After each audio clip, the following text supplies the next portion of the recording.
patëm takimin, siç edhe diskutuam edhe dje që paralajmëruam për pastrimin, për gjendjen e pastrimit në komuna të cilat i menaxhon kompania pastrimi. Këtu sot jam me dy kryetarët, me kryetaren e Lipjanit, zotin Ymrin, edhe me kryetaren e Drenasit, zotin Ramez Vladrovcin, ku e diskutuam në detale çështjen problematike që kemi, pra jo vetëm në Prishtinë, por në të gjitha komunat. I kemi ftuar të gjithë kryetarët, edhe atë të Podujevës, të Obiliqit dhe të Fushkosovës. I Podujevës për fat të keq nuk ka qenë këtu në vend dhe ka kërku falje, pra do të organizojmë edhe takimin e radhës, ku shpresoj që do t'i kemi të gjithë kryetarët e të gjitha komunave, të diskutojmë dhe të merremi vesh për çështjen e pastrimit, në mënyrë që të zgjedhim këtë problem një herë edhe për gjithmonë. Diskutimet tona na pruan deri në pikën ku me marr përgjegjësi secila komunë për veti. Pra kjo duket që do të jetë mënyra më e mirë që ta shtim në menaxhim çështjen e pastrimit, sepse për momentin e dim që pastrimi është kompani regionale.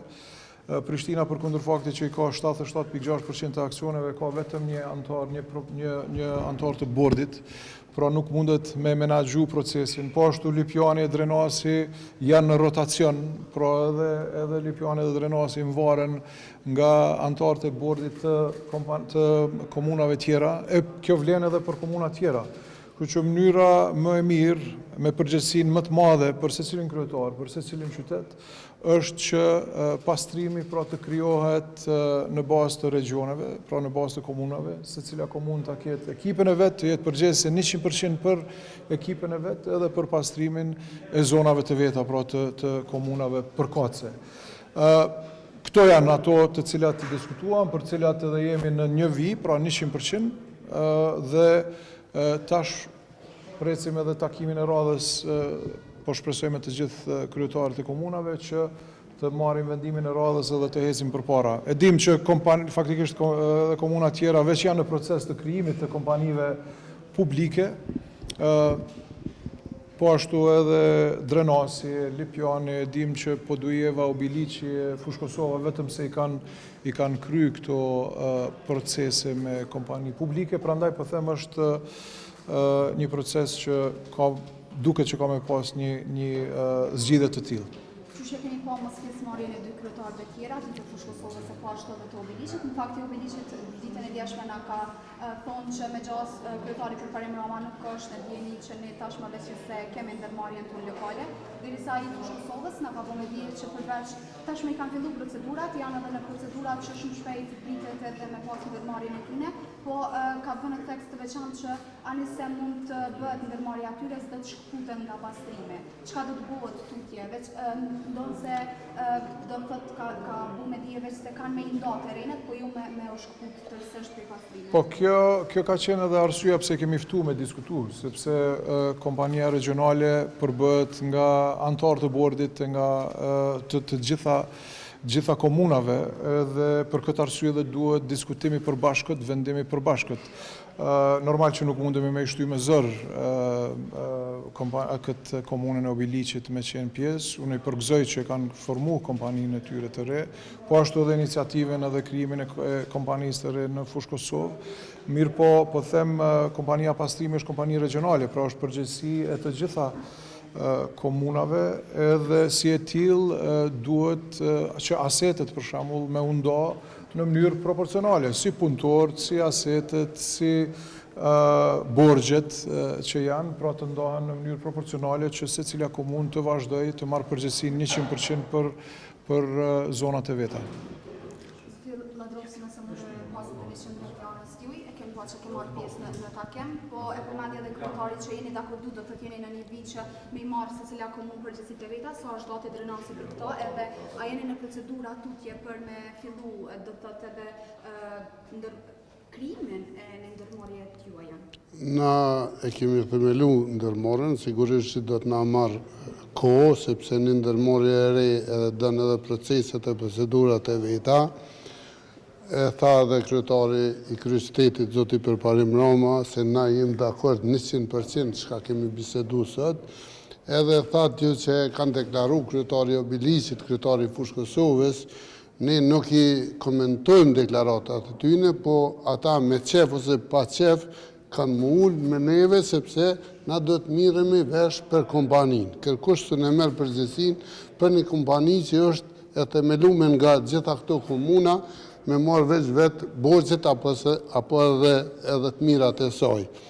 Ne jemi në themelim, ne jemi në gjendje shumë të rëndë në komunat tona me mbeturinat, rreziku i shëndeti i qytetarëve është i rrezikuar, jo veç për mbeturinave, unë kam probleme edhe me ujin, i cili nuk ka ujë, që 2 muaj në drenas nuk ka ujë, për shkak të pumpave në bivolak cilat nuk funksionojnë, dhe kjo është pak më ndryshe sepse këtu direkt ka përgjegjësi niveli qendror, ndërsa sa i përket nivelit lokal, sa i përket kompanisë pastrimi, ne do të miremi vesh edhe me zotin Bulliqi, po edhe me 2 kryetarët e komunave, sepse është përgjegjësi e gjithë neve kryetarëve të komunave me zgjidhë çështjen e mbeturinave apo me rujt shëndetin publik të qytetarëve.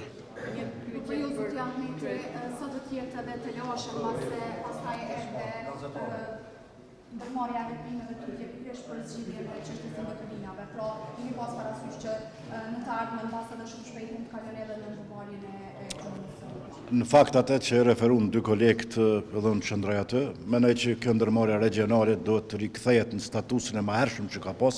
Shikoni, janë bashkuar setet dhe janë bashkuar njësitë e ndërmarrjes regionale diku në vitin 2003-2004 me vullnetin e komunave dhe me vullnetin e këtyre komunave që janë pjesë përbërëse e kësaj kompanie do të shkëputën në mënyrë që të kthehet përgjegjësia dhe llogaridhënia direkte tek kryetarët e komunave përkatësisht tek komunat.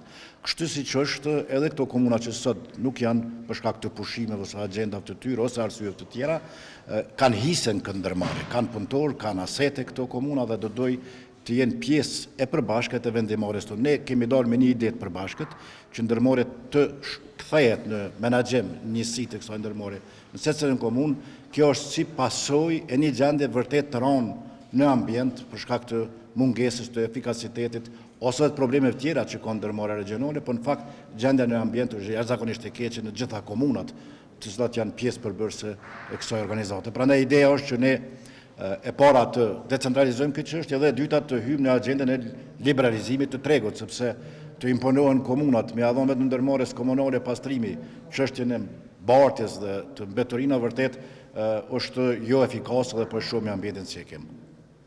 Kryetari Rama, ditën e djeshme në drejtorinë heqimore janë ndërzuar disa materiale të një sinjalizuese, ku pretenduat se nga një llogari bankore në Kosovë keni dërguar tek një llogari britanike, në Britani në shumë të konsiderueshme pagush. Dhe pretenduat se për këtë ju jeni duke u ndjekur nga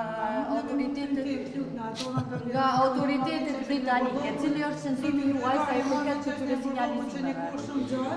Unë kam banka edhe këtu edhe atje, do më thonë transferet bankare janë totalisht legjitime edhe nuk ka asnjë problem, do më thonë nuk ka asnjë vështirësi, pra pastaj edhe s'kemi çka me diskutu ma vonë, do më thonë janë prej kontës teme në kontën teme.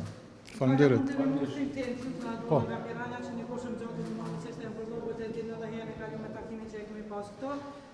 e fundit unë kam vërejtë shumë pas pastrimit të mbeturinave në mënyrë të organizuar me kamion hedhën mbeturina sidomos në qendër. Shpesh e kam filmuar dhe i kam denoncuar rasti të tilla. A mendoni që kjo ka të bëjë me vetësim të qytetarëve, apo mendoni ndonjë kampanje apo mendoni që është në mënyrë të organizuar? Nuk mundem me thonë që është në mënyrë të organizuar, shpresoj që nuk është, po them uroj dhe shpresoj për vetëdisim të shoqërisë, sepse neve për me mbajt vendin tonë të pastër duhet të gjithë të angazhohemi. Prandaj e di që një numër i madh qytetarëve edhe janë pjesë e këtij angazhimit për me mbajt Prishtinën, për me mbajt komunat të pastërta, sepse shëndeti i fëmijëve tonë, i të moshuarve është drejt për drejt i cënuar si rezultat i mospastërtisë.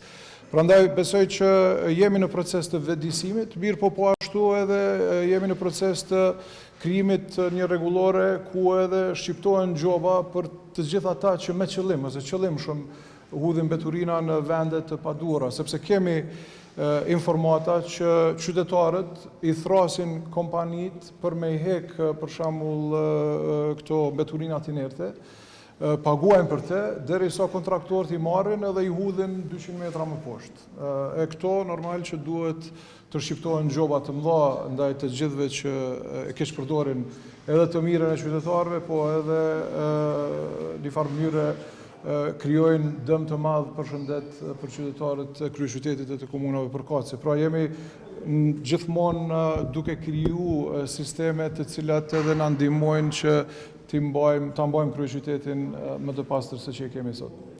Me plotësu kryetarin këtë rast, kena problemet njëjta, ne ju kena bërë gjithmonë qytetarëve thirrje publike, ata damtus ose ata që hedhin mbetorinën, qoftë inertë, qoftë mbetorinat tjera, të fotografojnë në vendin, kohën edhe tabelat, ne i kërkojnë për policisë, pastaj inspektorati shqipton gjoba. Edhe përmes juve, po i kërkoj qytetarëve që të identifikojnë këto dome që natë mund të marrin masa, sepse asun as kryetari Prishtinës, as i Lipjanit, nuk mujna me kanë rejtar të gjithë atyne. Jo keni po të imria ta shka pos në dezjet gomave, të unë është ma dukuri ma shpesht, ne qesim edhe kamerat inteligente, kamerat e fsheta, gjithmonë ku identifikojnë edhe i gjobisim. Faleminderit gjithë. Shëndetit, i përket temës së sinjalizimeve, ajo kanë kontaktuar autoritetet tona të Kosovës? Jo, ende nuk kam asnjë kontakt. As ju vas ndonjë zyrtar të komunës? Nuk di deri sot jo. Po janë të mirëseardhën gjithmonë. Faleminderit.